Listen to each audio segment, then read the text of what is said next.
હાલો દોસ્તો, જય શ્રી કૃષ્ણ. જો કેવું વાતાવરણ છે અને કેવા ડુંગરા છે. ડુંગરમાં જો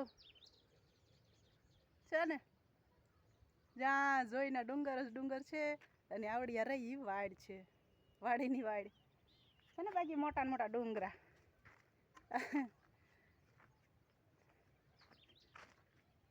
જન્મ થયો સાબરકાંઠામાં, મોટા થયા સાબરકાંઠામાં, અને જિંદગી સાબરકાંઠામાંથી ઉપાડી અને ભાદરના કાંઠે નાખી દીધા. કિસ્મતના ખેલ છે બધાય. ક્યાં સાબરકાંઠા ને ક્યાં ભાદર કાંઠા. ભાદર નદી છે અમારા જસદણમાં. સારું છે જીવન. જીવને મનાવી અને જીવો એટલે સારું જ લાગે. બાકી જિંદગીમાં વાંક કાઢ્યા રાખશો ને તો જિંદગી રહે ને એ બેકાર જ લાગશે. તો મનમાં દુઃખ જ ઊભું થશે કે અરે રે, મારા પપ્પાએ મને પ્રાંતિજમાંથી ઠેઠાઈ જસદણ વડોદમાં ક્યાં નાખી દીધી. એટલે ગામડાનું જીવન છે, એમાંય ખેતીવાડી છે, ઘરના બળદ છે એટલે જીવન સારું જાય છે. અને પશુપાલન છે એટલે 100% જીવન મસ્ત સુપર રીતે જઈ રહ્યું છે, વીતી રહ્યું છે અમારું. અને આજકાલ તો સનેડાની ફેશન બહુ નીકળી છે વાડીની અંદર હાંકવા માટે. તો સનેડા લાવવાવાળા ને હાંકવાવાળા શું લાવે છે ખબર છે? કે બળદને નો નીણ નાખવી પડે, નો જોતર જોડવા પડે, કે નો હાથીડા હરખા કરવા પડે. ડાયરેક્ટ ટ્રેક્ટરમાં સનેડામાં ડીઝલ નાખ્યું, ડબલું ઢોળ્યું, ડબલું ખાલી કરી અને સીધા ચડાવ્યા સાહે.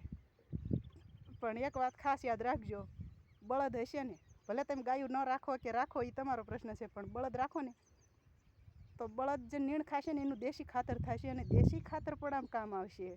ટ્રેક્ટરમાં ડીઝલ બળી જાય છે એ તમારા કામમાં નહીં આવે. એટલે અત્યારે માણસ આધુનિક સિસ્ટમથી માંડ્યા છે કામ કરવા, પણ જેટલી દેશી સિસ્ટમ અપનાવશો ને એટલું વધારે લાભદાયક રહેશે. બળદથી હાથી હાંકો. આપણે જોવા બળદથી જ કાલ હાથી આમાં હાલતું હતું. આમાં ઘણાય તો એમ પણ પૂછશે કે બેન હાથી એટલે શું?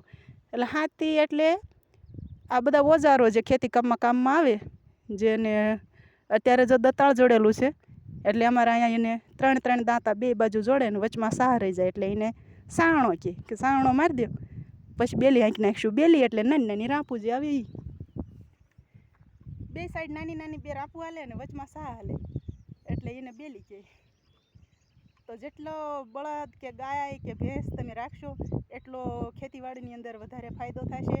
યુરિયા DAP તમને છેલ્લે ખોટમાં નાખશે, પણ છાણિયું ખાતર છે ને એ જ તમને માલામાલ કરશે. અનુભવ કરવો હોય ને તો ખાલી થોડાક વામાં દેશી ખાતર નાખી અને અનુભવ કરી જોવો. આપણે બહુ કહેવાથી કોઈ માને તે નહીં માને, એટલે અનુભવ મોટી વસ્તુ છે. તો થોડાકમાં અનુભવ કરો. જય શ્રી કૃષ્ણ. ખુશ રહેજો.